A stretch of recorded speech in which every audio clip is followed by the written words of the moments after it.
प्रिय विद्यार्थियों नमस्ते। आज हम बीए पार्ट फर्स्ट के प्रश्न पत्र सेकंड में महात्मा गांधी जी के जो मौलिक दार्शनिक सिद्धांत हैं उनके बारे में अध्ययन करेंगे। उनमें सबसे पहले सत्य आता है। गांधी जी के मतानुसार सत्य सत शब्द से निकलता है जिसका अर्थ अस्तित्व या होना है। उनके मतानुसार सत्य ही परमात्मा और परमात्मा ही सत्य है और इसका कारण यह है कि सत्य वही है जो जिसकी सत्ता होती है, जो सत्ता टिका रहता है। ब्रह्म या परमात्मा की सत्ता तीनों कालों में बनी रहती है, अतः वह सत्य है। गांधी जी अपने जीवन का ध्येय सत्य की शोध समझते थे। उन्होंने अपने आत्मकथा का नाम मेरे सत्य के प्रयोग यानी my experiments with the truth रखा। शाश्वत सत्यों की खोज के लिए वे अरबों मनुष्य के जीवनों के बलिदान का श्रेष्ठकर समझते थे, किंतु सत्य का शोध और ज्ञान का आसान काम नहीं है। सत्य क्या है? गांधी जी सब में बड़ा कठिन प्रश्न है, किंतु मैंने अपने लिए उसका समाधान कर लिया है।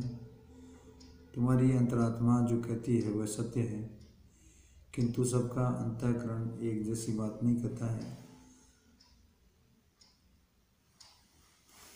दुष्टता का अंतरात्मा बुरी बातों को सत्य कहती है, अतः सत्य के लिए अंतरात्मा की शुद्धि आवश्यक है।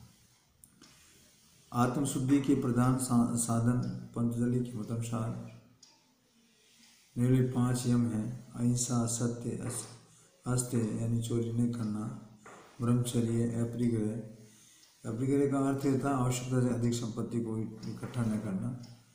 गांधी जी समझते थे कि इन साधनों के पालन से चरित्र उत्तरोत्तर निर्बल चला जाता है। सत्य की ग्रहण में अधिक समर्थक होते हैं। गांधी के मतनुसार सत्य का संपूर्ण दर्शन अहिंसा के पालन के बाद ही हो सकता है। अतः अब अहिंसा का वर्णन किया जाएगा। अहिंसा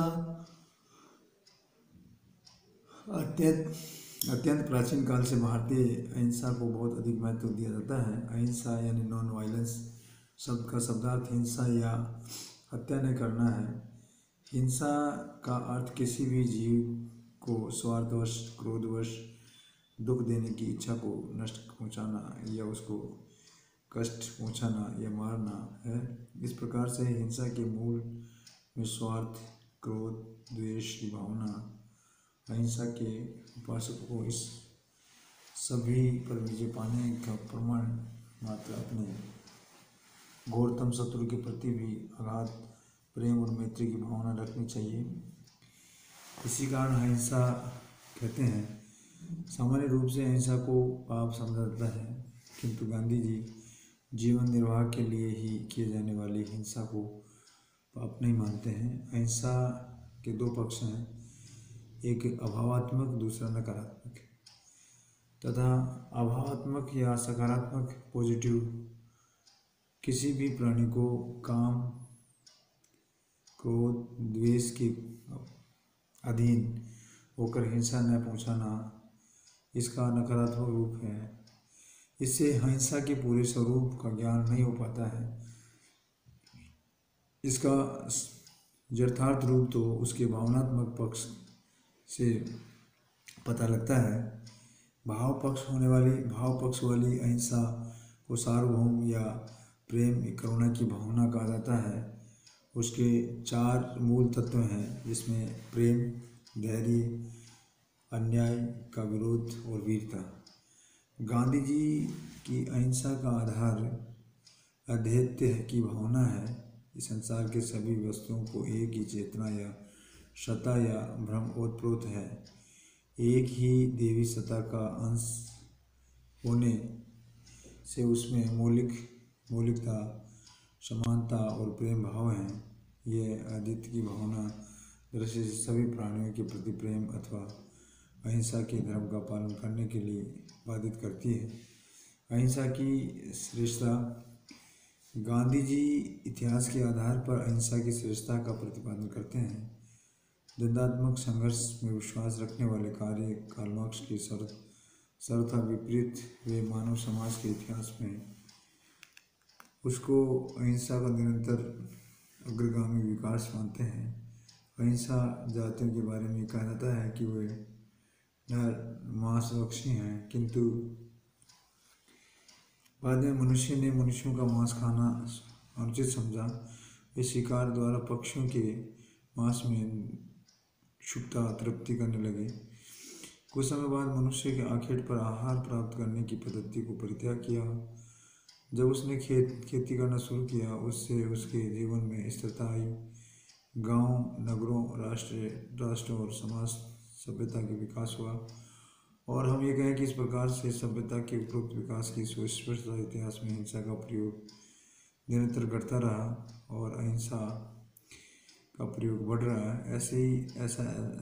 ऐसा न होता अहिंसा बढ़ती चली जाती और अहिंसा की मात्रा घटती जाती तो मनुष्य जाति बहुत पहले ही नष्ट हो जाती। अब हम बात करेंगे गांधी जी की अहिंसा की विशेषताओं के बारे में। गांधी जी की अहिंसा की दो बड़ी विशेषताएं हैं। पहली विशेषता तो यह है कि इसका सूक्ष्म और विस्तृत विवेचना, दूसरी इसके क्षेत्र का विस्तार करके नई गति या नया विस्तार प्रदान करना है। जिसमें अब पहली विशेषता की हम बात करें तो गांधी जी ने अब पहले अहिंसा का सामान्य अर्थ किसी जीवन का प्राण न लेना और तथा उसके साथ खान पान के विषय तक सीमित रखना। गांधी जी इस विस्तृत विवेचना के द्वारा कह सकते हैं कि खाद्य के विषय से परे है। मांसाहारी अहिंसा हो सकता है। फलाहारी अनाहारी घोर हिंसा करते देखे जाते हैं। एक व्यापारी झूठ बोलता है, ग्राहकों को ठगता है, कम तोलता है, किंतु वह व्यापारी चींटी को ऑर्डर डालता है, फलाहार करता है, फिर भी वह व्यापारी उस मांसाहारी व्यापारी की अपेक्षा अधिक हिंसक है जो मांसाहार करते हैं, ईमानदारी से रहते हैं, किंतु किसी को धोखा नहीं देते हैं। इस प्रकार से गांधी जी ने जीव हिंसा की विवेचना करते हुए अहिंसा की परंपरागत परिभाषा और सीमाओं को नवीन क्रांतिकारी परिवर्तन का विस्तार किया। और साथ ही हम बात करें जैसे दूसरी विशेषता की, तो दूसरी विशेषताओं की बात करें तो दूसरी विशेषता में इस प्रकार की बात आती है कि अहिंसा के कार्य क्षेत्र का विस्तार है।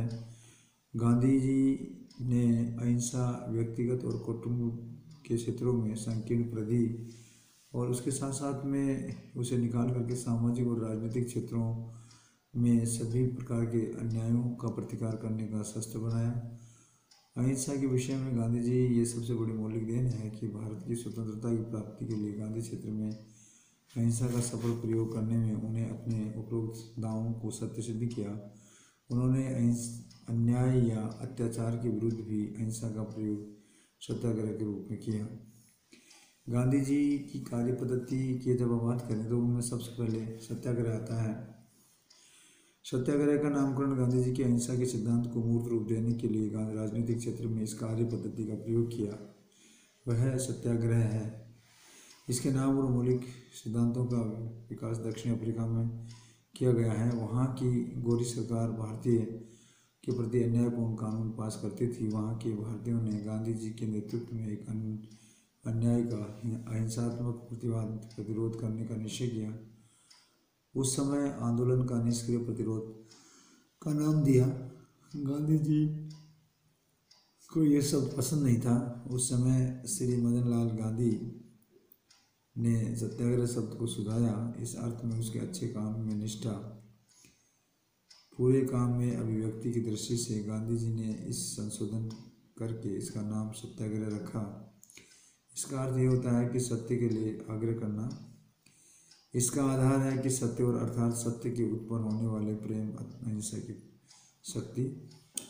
यह शरीर बल अथवा शस्त्रों की भौतिक शक्ति की सर्वदा भिन्न है। यह आत्मा की शक्ति है। सत्याग्रह का स्वरूप, सत्याग्रह का अर्थ सत्य का आग्रह करने और अत्याचारी का प्रतिरोध करना, उसके सामने सिर उन्हें झुकाना, तथा इस बात को न मानना। यदि कोई लोग ये दृढ़ संकल्प कर लें कि यदि घोषणा कर लें कि तुम चाहे जो भी करो हम तुम्हारी आज्ञा का पालन नहीं करेंगे, तो सत्याग्रही शासक मरवा सकता है, किंतु उसकी आज्ञा पालन करना या यूँ कहें कि नहीं करना, जब उस बात का निश्चय हो जाता है कि हम प्रजाजनों को मार डालने की अपनी इच्छा इससे नहीं समझ सकते या नहीं मनवा सकते, प्रजा का दमन करने का निरर्थक समझा जाता है और उसे छोड़ देते हैं। इसके अतिरिक्त उसके हृदय का पर सत्याग्रहियों का बोझ का झेले जाने वाली कठोर यातनाओं या यूँ कहें कि कष्टों का भी प्रभाव पड़ता है, और जिसके कारण अंत में ऐसी स्थिति उत्पन्न हो जाती है कि अत्याचारी की आंखें खुल जाती हैं और साथ में अपने किए गए अत्याचारों का पश्चाताप होने लगता है। इसके साथ ही वह सत्याग्रह को समझ लेता है। सत्याग्रही विजय होते हैं और आत्मबल द्वारा अत्याचारी के हृदय में परिवर्तन पर बल देने वाली प्रक्रिया करते हैं। यह आत्मबल का शरीर बल और पशु बल के साथ संघर्ष है। इसमें पशु बल और आत्मबल विजय निश्चित होती है। एक भी चरित्र या दृढ़ प्रतिज्ञा सत्याग्रह के बड़े साम्राज्य की टक्कर ले सकता है। इसके साथ ही स्वयं गांधी जी ने भी शक्तिशाली ब्रिटिश साम्राज्य से लोहा लिया। अब हम बात करें सत्याग्रही के गुण। हिंद स्वराज में गांधी जी ने अपने 1908 में सत्याग्रह के अन्य सत्यनिष्ठ, ईमानदारी, निर्भरता, ब्रह्मचर्य, निर्धनता, अहिंसा इसके साथ साथ बताए गए थे। सत्यनिष्ठा का अर्थ सत्याग्रही कभी किसी छल, झूठ या चालाकी से नहीं मान लेता है। सत्याग्रह निर्भयता सत्याग्रही का एक बहुत बड़ा गुण है। उसे सभी बातों के अंदर निर्भय होना चाहिए। इस प्रकार के मोह ममता न रखकर मनुष्य घर, रुपये, पैसे, व्यक्तिगत स्वतंत्रता, जीवन का बलिदान करने वाले को तैयार रहना चाहिए। ब्रह्मचर्य का अर्थ विषम वासनाओं से बंधन से मुक्त होनी चाहिए। सत्याग्रह की निरंतरता का व्रत है। आवश्यकता है कि पैसे का लोभ सत्याग्रह के साधनों दोनों चीज़ों के रूप में एक साथ नहीं हो सकते हैं। अहिंसा सत्याग्रह का मूल है। इसका अर्थ यह है कि मन, वचन, कर्म से अहिंसा अर्थात शत्रु को न तो मारना पीटना है, न ही कठोर वचन कहना है और न ही उसे बुरा सोचना है। हिंद स्वराज में प्रतिपादन में उपरोक्त व्रतों में गांधी जी के कुछ अन्य व्रतों की वृद्धि के लिए 11 व्रतों का पालन करना और साधनों आवश्यक बताया, जिसमें निम्न प्रकार से हैं। ये व्रत क्या हैं? अहिंसा, सत्य, अस्तेय, ब्रह्मचर्य, अपरिग्रह, असंग्रह और इसके साथ साथ ही शरीर श्रम, ऐश्वाद, निर्भयता और सब धर्मों का समान दृष्टि से देखना, स्वदेशी, अस्पृश्यता निवारण, इस प्रकार की ये हैं। इसके साथ ही हम बात करेंगे सत्याग्रह के नियमों की। सत्याग्रह के शस्त्रों का प्रयोग बड़ी सावधानी से, बुद्धिमत्ता के साथ में उस समय तक होना चाहिए जब शांतिपूर्ण तरीके से अन्याय का प्रतिकार करने या अन्य साधनों का प्रयोग में विफल हो जाता है। सत्याग्रह शुरू करने से पहले अपनी न्यूनतम मांग निश्चित कर लेनी चाहिए और इसको पूरा करने के लिए आग्रह करना चाहिए।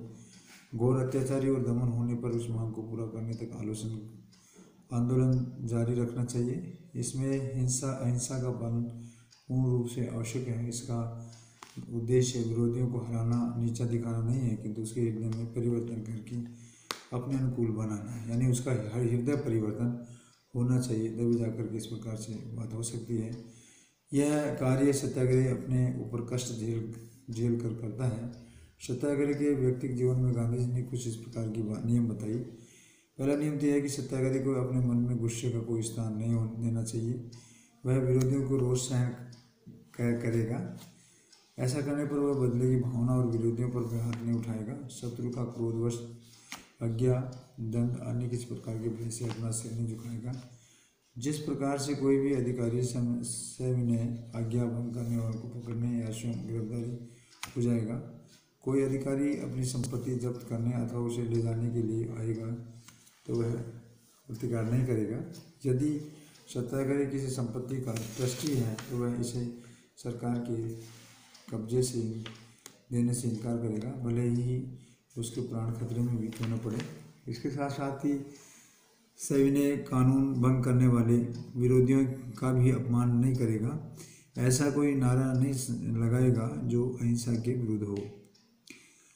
इसके साथ ही इस संघर्ष में यदि कोई किसी अधिकारी का अपमान करता है अथवा उस पर हमला करता है तो सविनय अवज्ञा भंगकारी अपने प्राण कष्टों में डाल करके उसे अधिकारी को रक्षा करेगा। इसके सत्याग्रही के रूप बताए गए हैं, सैकड़ों रूप हो सकते हैं, जिसमें गांधी जी ने भारत के राजनीतिक आंदोलन में सत्याग्रह के विभिन्न रूपों का जिक्र किया, प्रयोग किया। असहयोग, सविनय अवज्ञा आंदोलन, व्यक्तिगत सत्याग्रह। इसके साथ ही सत्याग्रह के साधन हैं। गांधी जी के सामूहिक रूप से बड़े पैमाने पर सत्याग्रह के विभिन्न प्रकार के जो साधन हैं उनका प्रयोग किया गया। असहयोग, सविनय कानून का भंग करना, उपवास, हिजरत यानी देश त्यागना, धरना, हड़ताल, सामूहिक बहिष्कार, ये सारे के सारे उसके साधन हैं। किस प्रकार से ये साधनों को काम लेंगे, इसमें ये बातें बताई गई हैं कि किस प्रकार से वो इन साधनों का प्रयोग करेगा और प्रयोग करने के बाद में इन कार्यों को सफल रूप से संचालन